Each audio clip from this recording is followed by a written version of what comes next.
세계 경제에 위기가 온다라면 우리나라 부동산 시장은 상승으로 갈까? 아니면 하락으로 갈까? 우리나라 부동산 시장은 완연한 상승장이 아닌 반등장. 그런 상황에서 경기 침체가 벌어지면 만들 수가 있다라는 거죠. 왜 그러냐면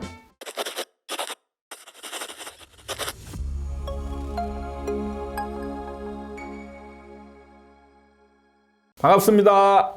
아파트 사이클 연구소 소장 이현철입니다. 갑자기 지금 뭔가 난리 나는 분위기가 생겼습니다. 미국 주식이 크게 빠지고 일본 주식도 폭락을 하면서 우리나라도 역대 최대 하락폭을 기록한 검은 월요일이 생겨났습니다. 다행히 지금 현재 영상을 찍고 있는 이 시간에 우리나라 주식은 한 4에서 5% 정도 상승하고 있는, 다시 반등을 하고 있는 상황인데, 지금 이제 세계 경제 위기라는 얘기가 굉장히 많이 나오고 있습니다. 그런데 이런 상황에서 우리 구독자들은 당연히 궁금한 게 있을 것 같아서, 세계 경제에 위기가 온다라면 우리나라 부동산 시장은 상승으로 갈까? 아니면 하락으로 갈까? 이런 거에 대한 궁금함이 문득 많이 들 것 같아서 이 부분에 대한 궁금증을 좀 해소하는 시간을 가져보면 어떨까라는 측면에서 오늘 주제를 가져와 봤습니다. 선생님, 그렇다면 이번 폭락이 부동산 시장에 불러올 여파가 어떤 게 있을까요? 우리나라 부동산의 시장에 미치는 주요 요인으로 이제 4가지 요인을 꼽는데, 이 4가지 요인에 속하지가 않아요. 그래서 대중심리, 전세, 분양, 그 다음에 정책, 이런 부분을 꼽는데, 사실 직접적인 연관성은 저는 없다라고 보는데, 이런 건 있어요. 세계 경제가 만약에 위기로 가서 폭락을 한다. 그러면은 우리가 예상해 보는 거는 언제죠? IMF 때나 2008년도에 리먼 브로더스 사태 같은 그런 굉장히 세계 경제 위기 상황이 왔을 때 그때의 사람들의 반응, 그러니까 대중심리에 직간접적으로 영향을 주느냐, 이 부분과 그 다음에 정책 부분에 영향을 주느냐를 좀 분석을 해보면 될 것 같은데, 일단 저는 경제 위기가 안 오면 사실 큰 영향은 없고요. 경제 위기가 온다 그러면은 지금 시장에서는 대중심리에 굉장히 많은 영향을 줄 가능성이 크다라고 보고 있습니다. 왜 그러냐면 방향성이 비슷하기 때문에 그래요. 방향성이 비슷하다는 건 뭐냐면, 자, 이게 이렇게 상승장에 있으면 대중심리가 과열되어 있죠. 과열되어 있는 상황에서 사실 경기가 침체가 된다. 그러면 이 과열되어 있는 심리를 누를 수 있느냐? 사실 못 누릅니다. 못 눌러요. 그런데 경기가 과열로 간다. 그러면 얘도 상승이고 얘도 상승이잖아요. 그러면 이때는 시너지를 냅니다. 근데 반대쪽에 있을 때, 침체로 갈 때 경기가 침체로 간다. 그렇게 되면 얘와 얘가 반대 방향으로 시너지를 내는 거죠. 근데 지금 같은 경우는 일종의 우리나라 부동산 시장은 완연한 상승장이 아닌 반등장, 나중에 조금 지나면 꺾일 장이기 때문에 힘이 없어요. 힘이 많지 않습니다. 그런 상황에서 경기 침체가 벌어지면 실제로 원래 예상했던 것보다 더 빠르게 하락장으로 만들 수가 있다는 거죠. 그런 점 때문에 사실 지금 우리는 이 주식시장을 조금 더 관심 있게, 예전 같으면 사실 크게 관심을 안 둬도 되는데 지금 상황이면 세계 경제, 그러니까 미국 주식과 우리나라 주식시장과 특히 이제 요즘 주식시장이 지금 왜 폭락하고 있느냐, 가장 큰 원인이 뭐냐, 대부분의 이제 금융 전문가들이 뭘 가지고 얘기하냐면 엔캐리 트레이드, 이것 때문에 이게 주요 원인으로 작용한다. 그러니까 지금 일본에서 금리를 갑자기 이제 인상을 했죠. 인상을 함으로 인해서 돈이 지금 급격하게 빠져나가는 이런 현상 때문에 지금 세계 경제 침체가 오고 있다. 근데 저 같은 경우는 사실 돈으로 지금 불러온 거품이라는 생각을 좀 많이 가지고 있거든요. 일본의 그 금리 인상이 일종의 트리거 역할을 하지 않았나, 이런 개인적으로 이런 생각을 좀 하고 있는데, 일시적인 현상으로 끝날지 장기 침체로 갈지 저는 사실 예측하기는 어렵습니다. 왜냐하면 제가 금융 전문가는 아니니까요. 저도 그래서 지금 요즘에 뉴스에 나오는 이런 것들을 좀 많이 보고 있는데 그걸로 인해서 앞으로 여러분들은 이런 식의 분석을 하면 돼요.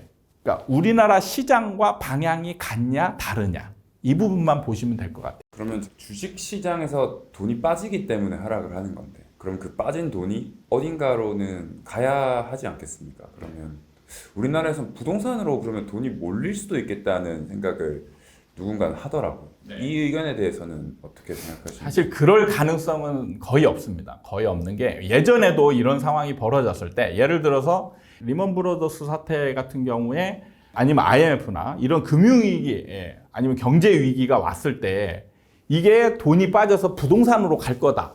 이렇게 예측을 했으면 실제로 그런 상황이 벌어졌어야 되는데 그때 그런 상황이 벌어지지 않았거든요.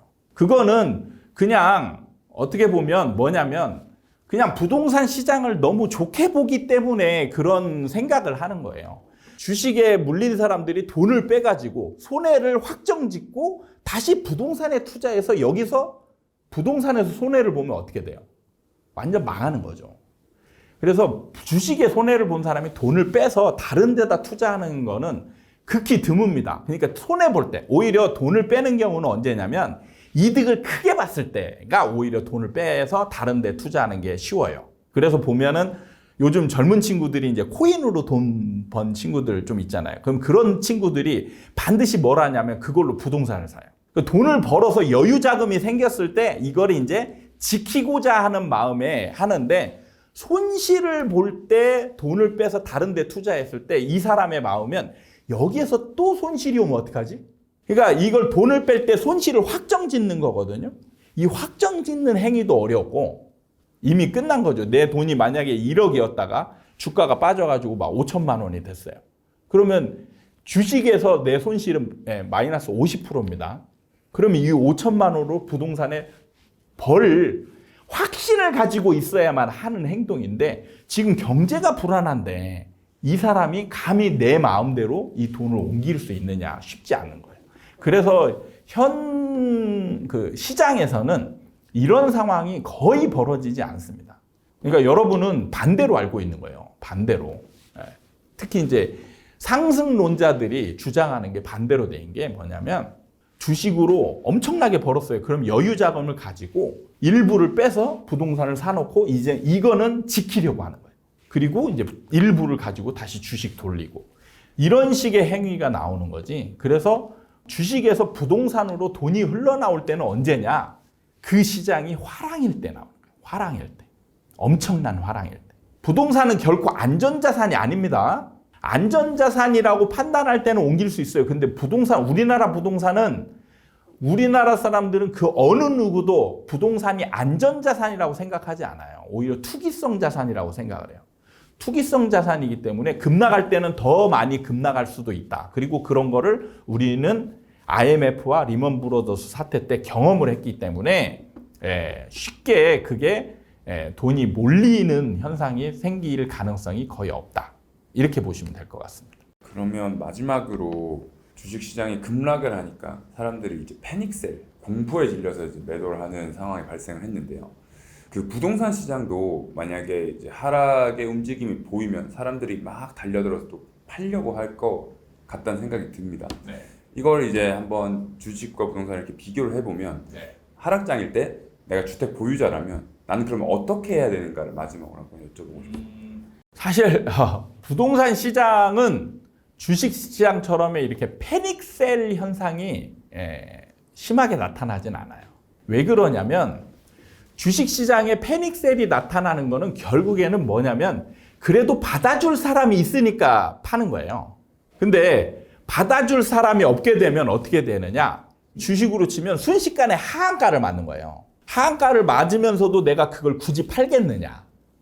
이렇게 보시면 돼요. 근데 부동산에서는 뭐가 문제냐면 하락장이 되고 이런 위기가 오잖아요. 그럼 매수세가 완전히 사라집니다. 매수세가 없어져요.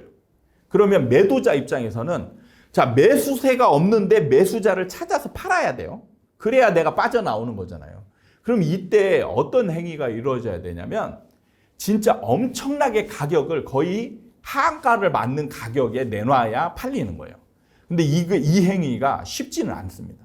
그렇다라고 해서 또 바로 팔리는 것도 아니기 때문에 그래서 실제로 부동산에서는 패닉셀 현상이 잠깐은 나타날 수 있어요. 아주 잠깐. 근데 그게 지속화되지는 않아요. 그래서 하락할 때 주식처럼 막 급락하는 칼날같이 막 이렇게 떨어지는 그런 상황은 만들어지지 않는다.